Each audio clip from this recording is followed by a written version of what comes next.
이번 시간에는 기관지가 서서히 망가지는 병, 기관지 확장증의 원인과 증상, 치료법을 알려드리겠습니다. 기침 가래로 고통스럽다면 폐와 연결된 수태음 폐경의 대표 혈자리들을 눌러주는 것이 도움이 됩니다.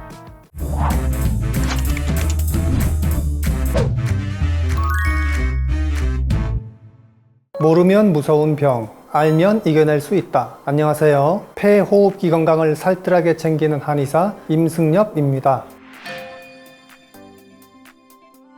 지난 시간에는 기관지 건강을 위협하는 기관지염의 원인과 증상, 치료법에 대해 차근차근 말씀드렸는데요. 이번 시간에는 기관지가 서서히 망가지는 병, 기관지 확장증의 원인과 증상, 치료법을 하나하나 짚어보고 기관지 건강에 유익한 혈자리까지 알려드리겠습니다.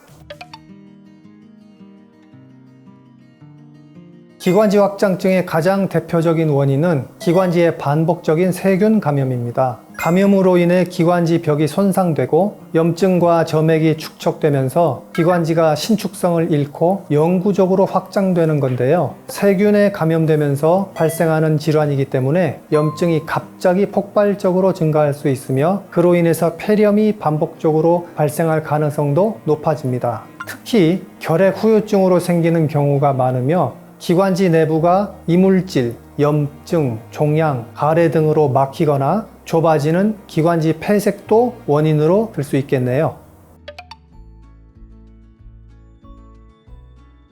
대표적인 증상으로는 만성적인 기침, 다량의 가래, 객혈, 반복성 폐렴 등을 들 수 있습니다. 환자분들이 가장 힘들어하는 증상은 기침인데요. 기침을 너무 자주 오래 심하게 하다 보니 밤에 잠도 편히 못 자고 사람 만날 때도 불편함을 느껴 일상이 무너지는 듯한 느낌을 받기도 합니다.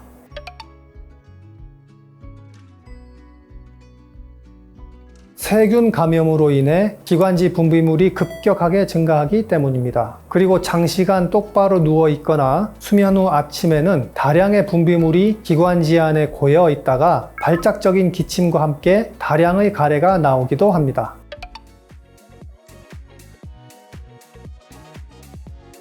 네, 맞습니다. 기관지 확장증으로 인한 가래는 일반적으로 누렇고 점도가 높아 끈적거리는 특징이 있습니다. 이는 세균 감염으로 인해 만들어진 가래이기 때문인데요. 그래서 환자분들이 가래가 목에 끈적하게 달라붙는 것처럼 느낀다는 말씀을 하십니다.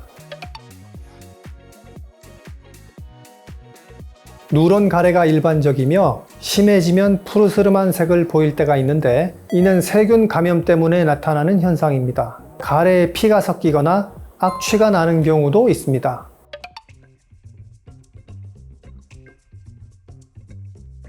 아침 기상 직후 따뜻한 물을 마시면 호흡기 점막이 촉촉해지면서 가래 배출이 한결 쉬워집니다. 또 하나 좋은 방법은 따뜻한 증기를 들이마시는 것인데요. 뜨거운 물에 머리를 숙여 따뜻한 증기를 들이마시는 것을 5에서 10분 정도 반복하면 됩니다. 가래 배출에 도움이 되는 자세도 있는데요. 침대나 소파 위에 엎드린 상태로 몸을 기울여 머리가 아래로 가게 하거나 무릎을 가슴에 붙이고 옆으로 누워 호흡을 한 뒤에 가볍게 기침을 하면 목을 갑갑하게 하던 가래를 좀 더 편안하게 뱉어낼 수 있을 겁니다. 마지막으로 가벼운 유산소 운동을 추천하고 싶습니다. 유산소 운동은 폐활량을 증가시키고 호흡을 원활하게 만들어 가래 배출에 도움을 주며 호흡기 건강을 유지하는 데 효과적입니다.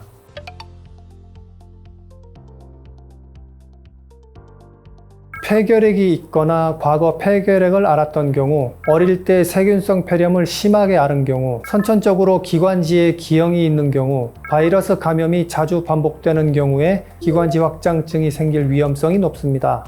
또한 나이가 들면서 면역력과 폐기관지의 기능이 떨어지는 경우가 많아 발병 위험도 함께 증가할 수 있습니다. 평소 감기를 조심하고 각종 자극을 피해야 합니다. 여기서 말하는 자극이란 찬바람, 먼지, 각종 연기 등을 말하는 것이고요. 체온을 따뜻하게 유지하고 금연하여 기관지 건강을 지키는 것도 중요하겠죠. 이러한 노력과 함께 적절한 유산소 운동을 통해 폐 기능을 강화한다면 기관지 확장증은 얼마든지 예방할 수 있다고 생각합니다.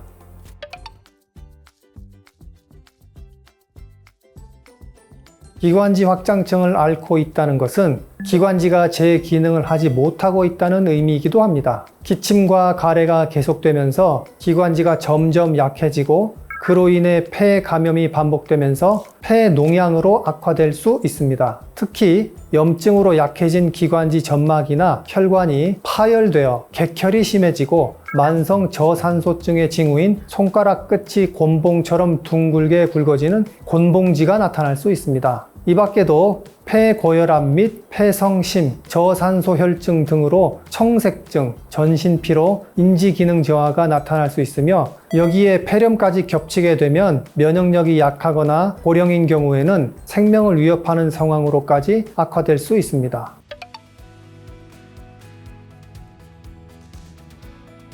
기관지 확장증을 치료할 때는 기관지의 염증을 완화하는 증상 치료뿐 아니라 면역력의 중심, 폐 기능을 강화해 장기적으로 기관지가 제 기능을 회복할 수 있도록 도와야 합니다. 저희 한의원에서는 폐 청소라는 개념의 치료법을 활용하고 있는데요. 폐를 촉촉하고 깨끗하게 하는 방식으로 폐 기능을 끌어올려 묵은 가래를 뱉어내고 강화된 편도선에서 분출되는 활발한 림프구들의 힘으로 기관지가 서서히 탄력을 되찾아 제 기능을 회복할 수 있도록 돕고 있습니다.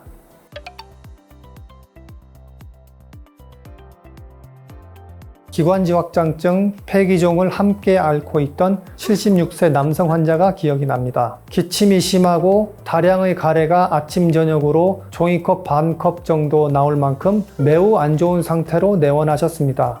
숨이 차며 색색거리는 증상으로 힘들어 하셨고 체중 감소가 심했는데요. 약 2년 동안 폐 청소를 집중적으로 진행하셨고 그 이후 증상이 한결 좋아졌습니다. 기침은 거의 없고 아주 가끔 가래가 나오며 숨찬 증상도 거의 사라졌는데요. 아파트 10층 이상 걸어서 올라갈 수 있게 되었고 병원에서 폐활량 검사를 진행했는데 많이 호전됐다는 이야기를 전해드렸습니다.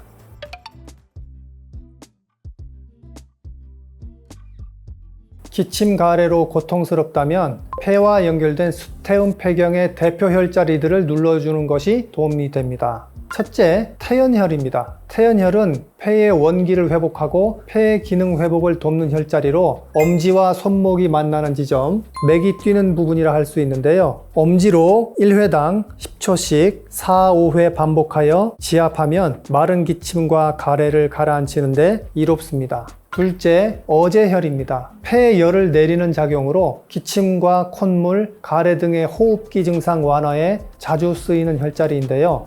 손바닥과 손등의 경계에서 움푹 파인 자리를 찾아주면 바로 그곳입니다. 반대쪽 엄지를 이용해서 10초 눌러주되 그 동작을 4, 5회 정도 반복하면 됩니다. 셋째, 운문혈입니다. 쇄골 아래 어깨 앞쪽 오목하게 들어간 곳으로 폐로 기운이 드나드는 통로의 첫 출발점이라고 보시면 되는데요. 이 지점을 한 번에 10초씩 4, 5회 정도 반복하여 눌러주면 폐의 기운 흐름이 원활해져 기침이나 가래는 물론 숨이 답답한 증상을 완화하는 데도 도움이 됩니다. 수태음 폐경에 해당하는 혈자리는 아니지만 기침이 심할 때 지압하면 좋은 혈자리 하나 더 알려드리겠습니다. 쇄골 중앙의 움푹 들어간 곳에 위치한 천돌혈입니다. 이 부위를 10초 정도 가볍게 누르거나 원을 그리듯 문질러주면 되는데요. 4, 5회 정도 반복해주면 폐에 쌓인 열을 내리고 기침과 가래를 삭이는 데 도움이 됩니다. 오늘은 기관지가 서서히 망가지는 병, 기관지 확장증에 대해 알아보고 기침과 가래 증상 완화에 도움이 되는 혈자리도 소개해드렸습니다. 지금까지 3회에 걸쳐 우리 건강을 위협하는 편도선염, 기관지염, 기관지 확장증을 어떻게 이겨낼 수 있을지 함께 이야기해 보았는데요. 제가 나눠드린 이야기가 여러분의 건강을 지키는 데 유익한 정보가 되기를 진심으로 바랍니다. 감사합니다.